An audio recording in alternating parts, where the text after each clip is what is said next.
Hello, Adam. How are you doing? I'm well. How are you, sir? Very well. Thanks so much for your time. My pleasure.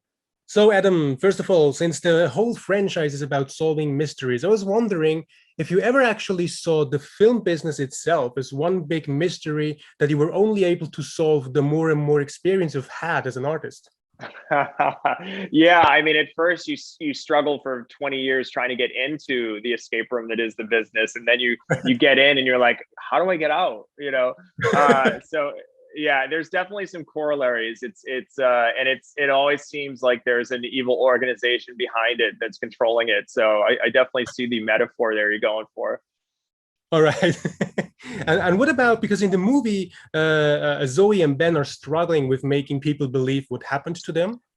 And I was wondering if you ever actually had to make your family or your friends believe that you are serious about filmmaking, when you were a kid, teenager. I mean, I started as an actor, and I was in some really silly horror films early on in my career, and so it's funny. My parents were more into me being an actor, and they're like, "Well, when are you gonna be in Oh, something?" And when I made my first movie, I was like, "No, you don't understand. I directed this, I edited it," but they were like, "Yeah, but when are you gonna be in something again?" So they've always been kind of they didn't understand why I went to California, and they thought, oh, film school or whatever. So I don't know that they cared one way or another, but I'm glad that they seem to enjoy them now. oh, that's wonderful, Adam. That's wonderful. So, what I really love about this movie is the fact that we get to see, of course, the champions, so the survivors from previous escape rooms.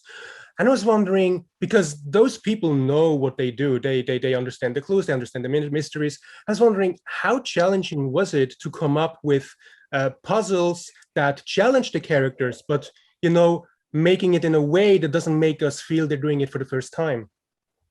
That's a great question. When we were developing this movie, we felt like, look, I love the first movie because the first half really, you're still wondering if it's a game.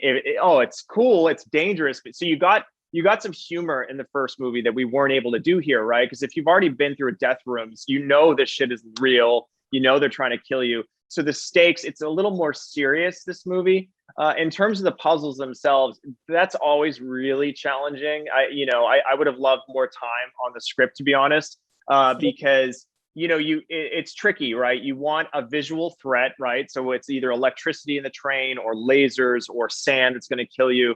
But then it's like, how do you set up what the goal of the room is? How do you have puzzles that lead to, in this movie, it's not about the character backstories, it's leading towards a narrative and new, it's going to reveal something really creepy about Minos and how manipulative they are, and how much of like everything that they do is all theatrics.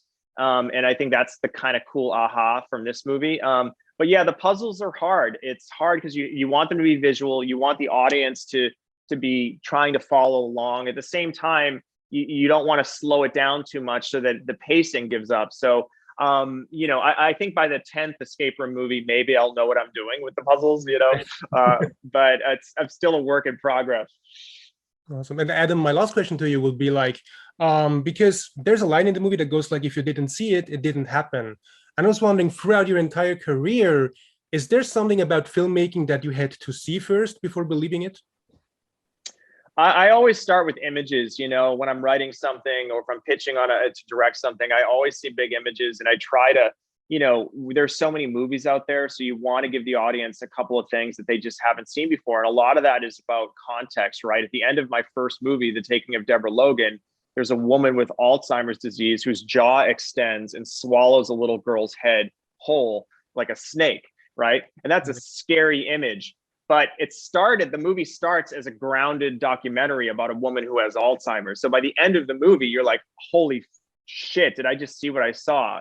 So I'm always trying to find those images, but then create them in a way that the audience isn't expecting, changing the context of them. Because we can do anything now with CG, right? So it's not so much about the image as it is about like how you get to the image. Right. Adam, thank you so much for sharing your stories, for your time. All the best for Escape Room 2, and see you soon. I'm a huge fan of Blair Witch, by the way. Yeah, be Oh, careful of great. be careful of Ellie Kedward, though. I think she's going to be mad at you guys. Oh, absolutely. Thanks, Adam. See you. Bye. Take Bye. care.